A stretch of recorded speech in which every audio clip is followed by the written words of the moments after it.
పానము ఓ బాబా చూస్తున్నానే ఇంటి మీనంగా ఈ మానము ఎప్పుడెప్పుడు నిన్ను చూస్తానని కొట్టుకుంటుంది నా పానము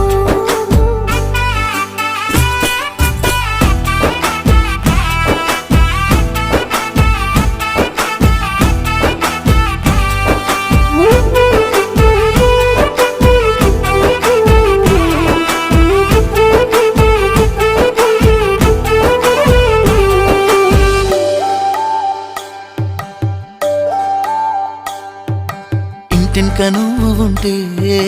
వెనకెనక నేను వచ్చి నీ కళ్ళు మూయంగా కన్నీళ్ళు అంటేనే నా రెండు చేతులకి కన్నీళ్ళు